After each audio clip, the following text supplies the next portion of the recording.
Hey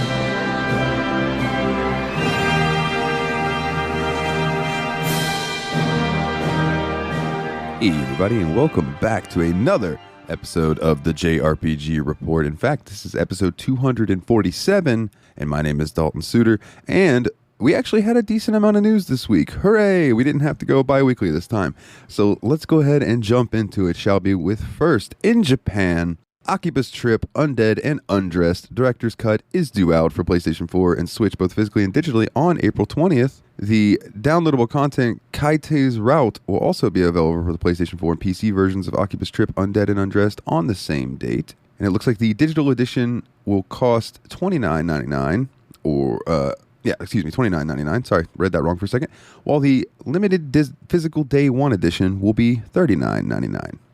The latter, will include a copy of the game, musical selection CDM, and a set of 9 oversized art cards featuring original illustrations by various Japanese artists to commemorate the 10-year anniversary since the release of the original title. Pre-orders will begin shortly at participating retailers and the Xseed Games online store. And for those of you who are unfamiliar with Akiba's Trip, here is a little overview for you. Updated from its original release for a new generation, Akiba's Trip Undead and Undressed Director's Cut places players in the role of Nanashi, an otaku mysteriously transformed into a vampire and thrust into a conspiracy of synthesters. Woo, that's hard to say. Synthesters, plaguing the electronics mecca. Alongside a colorful cast of allies known as the Akiba Freedom Fighters, Nanashi must defend his fellow otaku from vampire predators, discovering that the best strategy to defeat them is to strip them of their bare essentials and expose them to the cleansing power of the sun. Featuring a fully voiced True Ending route starring lovable maid Katie, the original side quests introducing more offbeat otaku denizens of Akihabara and an arsenal of new weapons and armor, Akiba's Trip Undead and Undressed Director's Cut brings modern supernatural adventure for the Japanophile of discerning tastes. So that is out there if you are interested in that. And rolling right along, the Fire Emblem Engage manga adaptation has started serialization on Shonen Jump Plus. As reported, it uses the male version of Alear to tell its game's story. You can read the entire first chapter for free on the Shonen Jump Plus website. Aside from the male version of Alear and Lumera, we see Marth, Fram, Clan, and Vander. It is unclear how faithful to the game the manga version will be. So far, the basic beats are the same, albeit in a slightly different order, but there are a lot of conversations between the characters, as well as between characters and the emblems, that the manga may give certain characters less screen time. Fire Emblem Engage is readily available on the Nintendo Switch, and the Fire Emblem Engage manga is available on Shonen Jump Plus. So, every once in a while, Square Enix drastically discounts certain games. Final Fantasy XIV Spring Discount Campaign just kicked off, meaning that both the original game and Endwalker are on sale. In each case, the titles are 50% off. This lasts for about 2 weeks until March 15th, 2023. As mentioned, there are basically 2 options for Final Fantasy XIV during the sale. One is being a way to get everyone at once, and the other is to just offer Endwalker. From there, it is possible to pick up different editions in order to potentially get additional in-game items. First, there's the Final Fantasy XIV Complete Edition as one option. This includes the base game and every expansion up through Endwalker. The base version is $29.99 instead of $59.99. The collector's edition of that, which is normally $139.99, is $69.99. This includes the game, its expansions, and every game and expansions collector's edition additions. This applies to all versions of the game, though note that the Mac and PC versions are considered distinct separate purchases through Square Enix. With Endwalker, there are standard and collector editions options. The standard copies are $19.99 rather than $39.99, and the $59.99 special edition is down to $29.99. The difference between these two collector's editions gives you an Arian mount, a Death Scythe weapon, and a wind-up Porum minion, which I actually did just get this and get back into Final Fantasy XIV recently. It's been a lot of fun, to be honest with you. I've been having a good time. Final Fantasy XIV and its Endwalker expansion are available for the PS4, PS5, and PC, and the Spring Discount Campaign sale will run until March 15th, 2023. There will be a panel for the game at PAX East 2023. And while on the subject of Final Fantasy XIV, Square Enix has announced the release date for patch 6.35 of Final Fantasy XIV. It will come out on March 7th, 2023. The patch marks the midway point for the Endwalker expansion.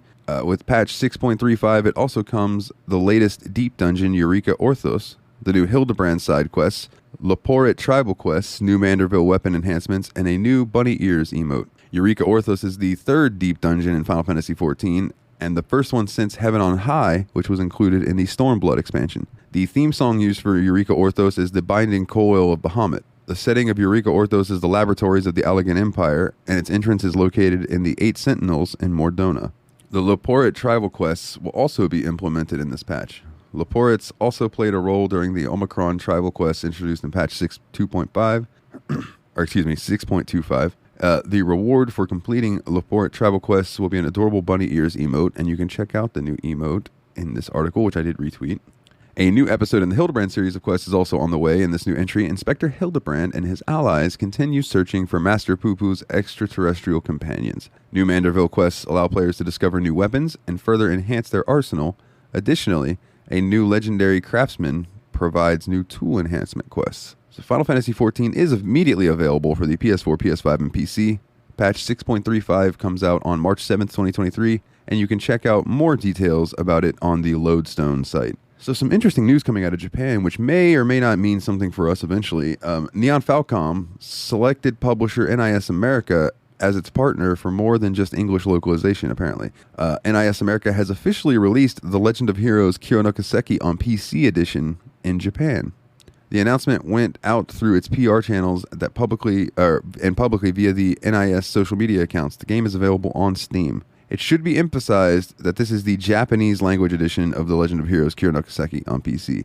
It does not have support for any other language. Overall, the situation is similar to that of NIS America publishing The Legend of Neyuta Boundless Trails on PC, where the Japanese edition will come out first with the English localization patched in when it's ready. The PC edition of Kiro no Kiseki was developed by NIS America and PH3 Studio, the studio that founded by famous PC software modder Pete Durante Toman. In a Steam blog, Toman wrote about some of the features of the port. According to Toman, PH3 employed a lot of newly established infrastructure to work on the project, including capacity for asset compression and platform handling. He also wrote in the blog in a part to explain why the game will appear to use a lot of the player's PC memory. Typically, PC users are trained to see high levels of memory usage in some games as a warning sign of a memory leak. Memory leaks are bad because they mean that a game or program uses more system resources than it would need to. This insufficiency can lead to instability or poor performance. Toman explained that Kiro no Kiseki on PC is by default set to use up to 80% of available system memory to speed up loading times.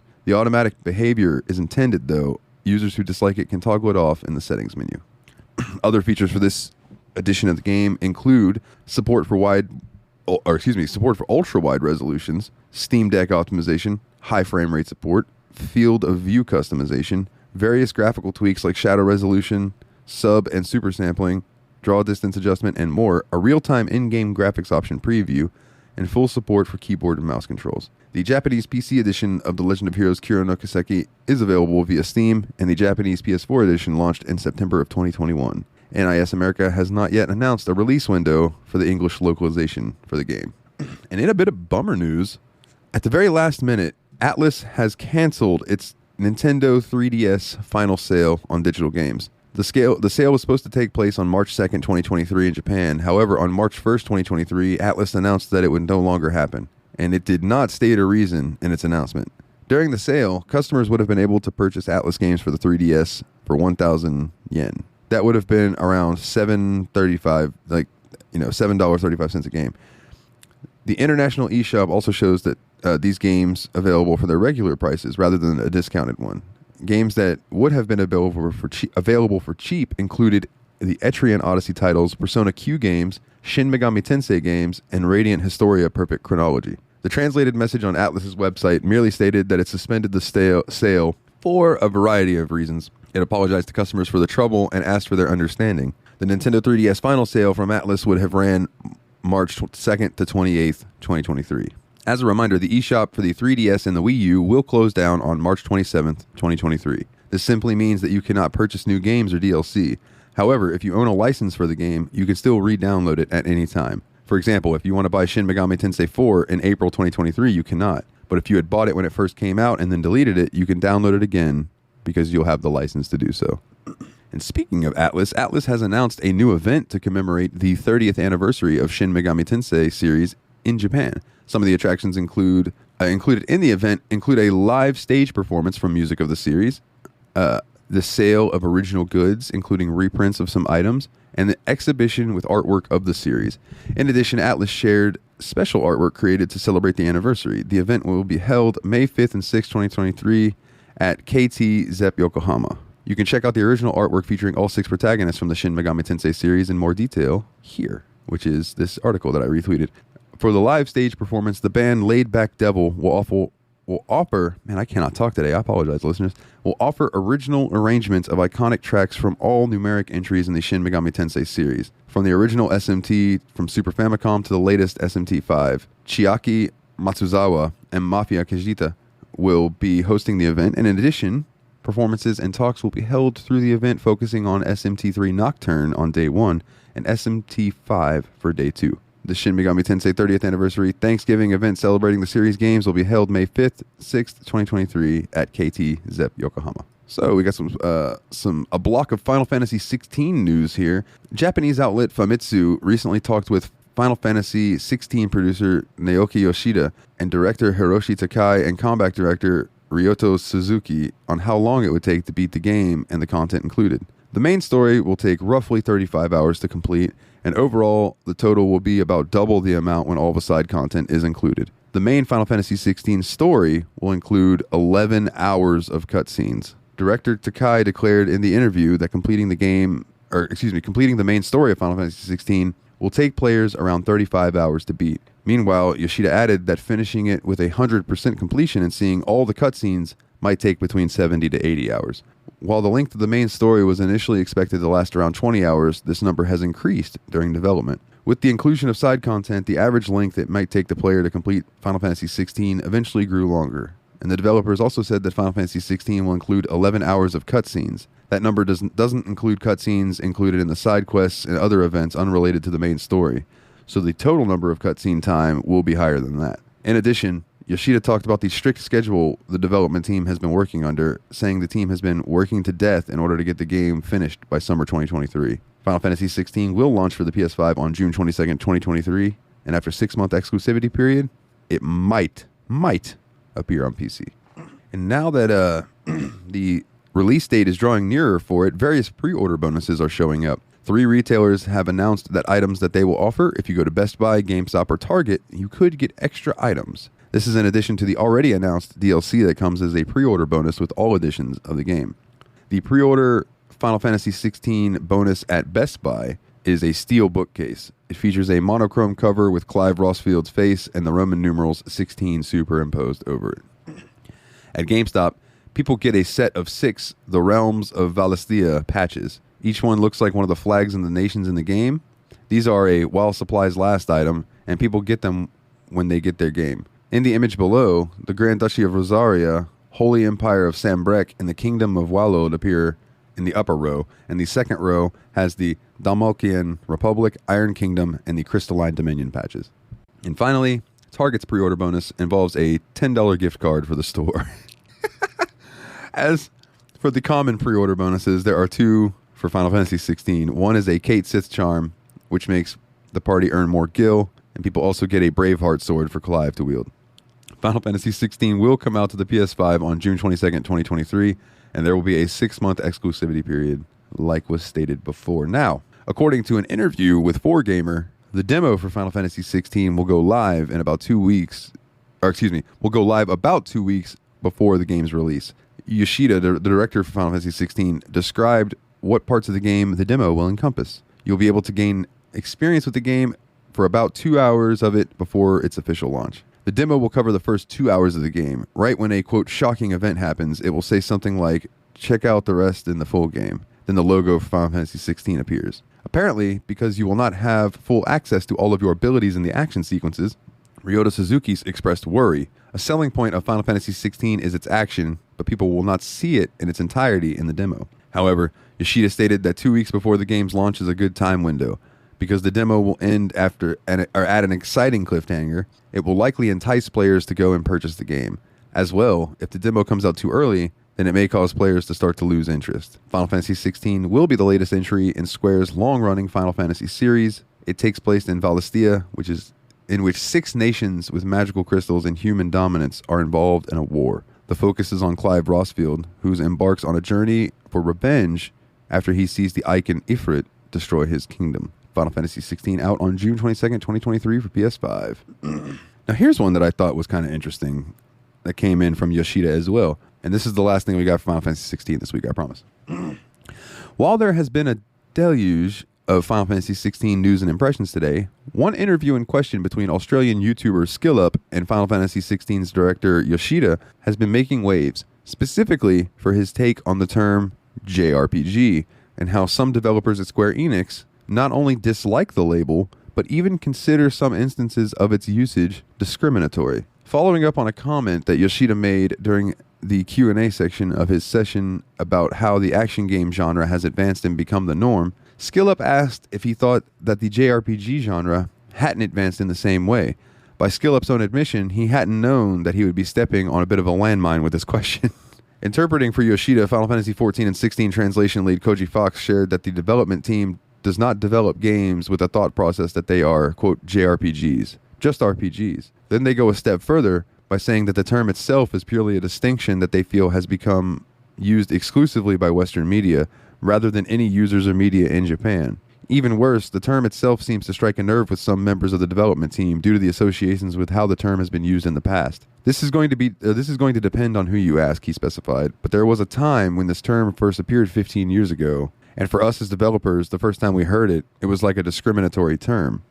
The suggestion is that at the time, the term JRPG was used to silo off Japanese RPGs from other RPGs from the West, often to negative effect. Furthermore, Yoshida and team don't set out to create a game that fits the more narrow definition of a JRPG. They want to make broad RPGs in line with all the rest of the wider genre. SkillUp notes that Yoshida was quick to acknowledge that nowadays the usage of the term has been far more positive, but also that he feels that there are still a lot of developers in Japan that remember feeling that the terminology itself was overly restricting and triggers bad feelings for those that were around when the term was first coined. We were going to create an RPG, but to be compartmentalized, they felt was discriminatory, Koji Fox notes, interpreting for Yoshida. Naturally, hearing a director from a major developer from Japan making these statements makes one wonder exactly how widespread this thought process is. It gives me some pause about how I may have played into the same stereotypes in the past, even if I unknowingly, even the official PlayStation website and store buys into categorizing a certain type of RPG as JRPGs. It is definitely food for thought as we await Final Fantasy XVI's release when it launches on PlayStation 5 in June 2023. So that was by, and I might mess up your name, James Galizio on RPG site. And I just thought that was very interesting, man, because, I mean, obviously the name of this show, the JRPG Report, and to know that bothers some people over there, it's an interesting. I'll be keeping an eye on that and seeing what's up with that. But I can kind of feel for him, it's never fun to be typecast into like a specific, role or whatever. All right, I feel like we might have talked about this already, but it got updated, so I'm going to talk about it again. Xseed Games has announced that Trinity Trigger will launch on April 25th in North America for PlayStation 5 and PlayStation 4 and Nintendo Switch. The publisher also announced a newly revealed PC version for Steam and GOG, which will launch on the same day. Yesterday, Marvelous Entertainment announced a May 16th date for those in Europe. While Marvelous didn't reveal a PC version at the time, a newly uploaded trailer includes the Steam logo. Trailers and announcements for both Xseed Games and Marvelous Europe can be found on their respective YouTube channels. Trinity Trigger is an action RPG inspired by 90s classics featuring 3 playable characters and 8 weapon types that can be changed on the fly. So yeah, that's cool. It's coming out for everybody now. That should be fun. And then this is quite the long article, but I do just want to say to everyone that they are prepping and beginning an outline for Tokyo Game Show 2023. Woo! It'll run from Thursday, September 21st to Sunday, September 24th at Makuhari Mesa. Yeah, so we're going to be, I'm going to be looking out for that because that's when we get a lot of our good news. All right, and at Magic 2023, Hironobu Sakaguchi, the father of the Final Fantasy series, stated that he would be interested in a PC release and sequel of Fantasian. However, there is no concrete confirmation as of yet in regards to either. Sakaguchi's comments indicate an interest in continuing to expand on Fantasian. The full quote from the article translated from Sakaguchi in regards to Fantasian is, "There are a lot of fans who want to see it on Windows, as well as lots of questions in regarding a sequel. I wish to continue to do my best and work on it. Fantasian is a title that I still want people to experience." There is no hard commitment or promises in his statement, and it is unclear what has to happen. or what is happening behind the scenes at Mistwalker in regards to the game. Fantasia came out in 2021 for Apple Arcade, and Hironobu Sakaguchi created it, and Nobu Uematsu was the composer. It has a unique diorama style as well as aiming mechanics for attacks. It focuses on an amnesiac boy named Leo in an alternate universe. There are 2 parts to the game and does not feature any microtransactions. At the time of writing, Fantasia is only available via Apple Arcade, despite Sakaguchi's interest in a PC port. And to wrap things up today, we have some Pokemon news. Like Pokemon Sword and Shield, Pokemon Scarlet and Violet DLC is on the way in the form of an expansion pass. The Pokemon Company International revealed the additional content during the February 27th, 2023 Pokemon Presents. The presentation offered a first look at what people can expect from these 2 additional add-ons, the Teal Mask and the Indigo Disc. People can expect, there are also new Paradox Pokemon coming in a new Terra Raid today. The first Pokemon Scarlet DLC will be the Teal Mask in fall 2023, and this involves going on a school trip to Kitakami, and it introduces the Ogerpon Pokemon.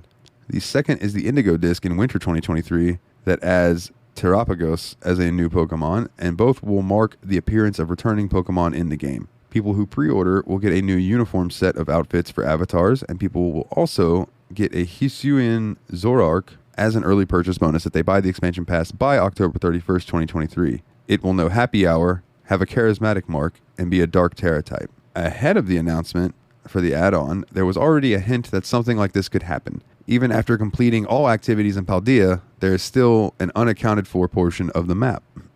In addition, the new Terra Raid Battle event will appear on Pokemon Day. Walking Wake, a Water Terra type, and Iron Leaves, a Psychic Terra type, will appear. Normally, Walking Wake is Suicune Water Dragon Paradox in Pokemon, while Iron Leaves is a Grass Psychic type, Virizion. Iron Leaves will only be found in Violet, while Walking Wake will be in Scarlet. Pokemon Go and Pokemon Home support is also on the way for both games. When Pokemon Go support arrives, people can share postcards from the game for the new Gimmighoul form. Pokemon Scarlet and Violet are available for the Nintendo Switch, and the DLC expansion pass will be out in 2023. Well, let me go ahead and say I appreciate each and every one of you for tuning in this week. If you would like to check us out over on the Facebook, it's facebook.com/JRPG Report. If you would like to find us on Twitter, it's just at JRPG Report. If you want to support the show, which would mean a heck of a lot to me, especially with them cutting hours recently at work, patreon.com/JRPG Report would mean the world. And you can have your name read on each and every episode like these wonderful people, Jake W., Jordan K., Kularian, and Master Loot. You guys rock. And if you would also like to check me out, you can check out the Steam Machine podcast, which is a bi-weekly show that I do with 2 of my best friends. And we just play through the games in our backlog and chat about them, see what's up, So I hope you all have had a wonderful week. Enjoy the heck out of this weekend and make the next week rock. And please do not forget to get back out there and level up.